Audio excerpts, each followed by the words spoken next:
आवाज करती है क्या? आरब ने हल्की सी हंसी दबाई, लेकिन उसकी आंखों में थकान से ज्यादा कुछ और था। हाँ, और अगर आवाज कुछ ज्यादा ही आए तो समझ लेना कोई ऊपर आ रहा है, या तो जिंदा या फिर वो अपने भाग के पूरा भी नहीं कर पाया था कि उसी पल पूरे फ्लोर की लाइट चली गई।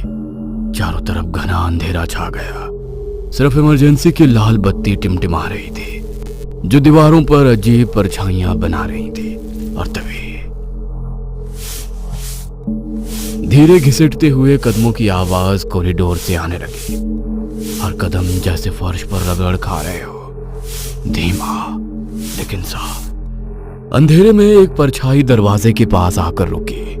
डॉक्टर, तैयार रहिए, केस आ रहा है। उसकी आवाज में ना कोई जल्दबाजी थी ना कोई घबराहट, बस एक ठंडा सा ठहराव, जैसे उसे पहले से पता हो कि आगे क्या होने वाला है। दोनों ने मुड़कर देखा। लॉबी में हल्की नीली साड़ी पहने एक मौसी चुपचाप पोछा लगा रही थी। तभी नीचे से एक तेज चीख गूंजी।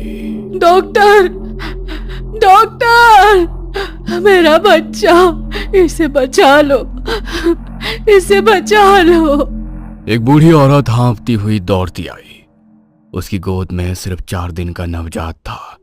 चेहरे पर आंसू, आंखों में डर, जैसे वक्त उनके हाथों से फिसल रहा हो। उसके पीछे उसका बेटा भी भागता हुआ आ रहा था, घबराया हुआ, बेबस, बस एक ही उम्मीद लेकर कि शायद अभी कुछ खत्म नहीं हुआ है।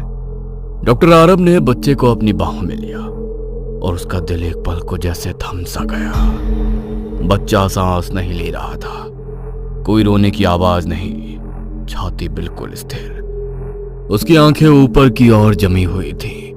नन्हा सा शरीर अस्वाभाविक रूप से सख्त, जैसे लकड़ी का बना हो, और उसका रंग नीला काला, मानो किसी ने उसके भीतर की सारी ऑक्सीजन खींच लिया हो और पीछे सिर्फ ठंडा सन्नाटा छोड़ दिया हो। इस पर किसी का बुरा साया है। आज अमावस है, मैंने इसे बाहर जाने से मना किया था, पर मेरी सुनता कौन है। जरूर इस पर किसी शैतान का। अब बस भी करो माँ, डॉक्टर को उनका काम करने दो। उसकी आवाज टूट रही थी, जैसे हर शब्द के साथ उसका भरोसा भी बिखर रहा हो। नेहा के हाथ बुरी तरह कांपने लगे। उसने बच्चे की नब्ज पकड़ने की कोशिश की, लेकिन उसकी उंगलियां ठंडी पड़ती जा रही थी। पिछले महीने भी ऐसा ही बच्चा आया था, ठीक 2 बजे, सुबह होने से पहले ही चला गया।